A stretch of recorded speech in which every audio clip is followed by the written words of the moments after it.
1 രൂപ പോലും ചെലവില്ലാതെ അമ്പലപ്പുഴ ഉണ്ണിക്കണ്ണനെ പോയി കണ്ടിട്ട് വന്നാലോ? എന്നാ പോര്. രാവിലെ 8:30 കോട്ടയം ടു തിരുവല്ല പ്രിയദർശിനി ബസ് ഉണ്ടായിരുന്നേ. അതിൽ കയറി ഞങ്ങൾ തിരുവല്ലയിലെത്തി. അവിടുന്ന് 9:45 കൂടി അമ്പലപ്പുഴയ്ക്ക് ഒരു പ്രിയദർശിനി ബസ് ഉണ്ടായിരുന്നേ. അതിൽ കയറി തൽക്കാല ആശ്വാസം എന്നോണം ഒരു ബിസ്ക്കറ്റൊക്കെ കഴിച്ച് വിശപ്പടക്കി. അങ്ങനെ ഒരു 10:30 ദേ അമ്പലപ്പുഴ ഉണ്ണിക്കണ്ണന്റെ അടുത്ത് ഞങ്ങൾ എത്തി.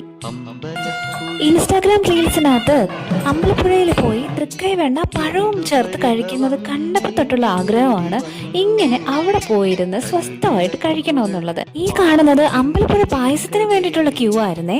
12 മുതൽ 1:30 വരെ ക്യൂ നിന്ന് ഞങ്ങളോട് പറയാ പായസം ഇല്ലാന്ന്. നീണ്ട തർക്കങ്ങൾക്കൊടുവിൽ 1 ലിറ്റർ പായസത്തിന് പകരം 1/2 ലിറ്റർ പായസം തരാവുന്നതായി. ഇല്ലാത്ത പായസം പെട്ടെന്ന് എങ്ങനെയാണോ പൊങ്ങി വന്നത്. 1/2 ലിറ്റർ പായസത്തിന് വേണ്ടിയിട്ട് വീണ്ടും പോയി ക്യൂ നിന്ന് പായസം. ജിപേ ഫോൺ പേ ഒന്നും യൂസ് ചെയ്യാത്ത അമ്പലങ്ങളുണ്ടോ? ദേ ഈ അമ്മയൊക്കെ അങ്ങ് കരുനാഗപ്പള്ളിന്ന് വരുന്നതാണേ. കഷ്ടം തന്നെ കണ്ണാ നിന്റെ അവിടുത്തെ കാര്യം. ആഫ്റ്റർനൂൺ ഒരു 3 ആയപ്പോ അമ്പലത്തിൽ നിന്ന് ഇറങ്ങി തിരുവല്ലയിലേക്ക് ഇതാ വീണ്ടും ഒരു പ്രിയദർശിനി ബസ് 3:30 ഉണ്ടായിരുന്നു. പിന്നെ കോട്ടയത്തേക്കും അതുപോലെ ഫ്രീ ആയിരുന്നു.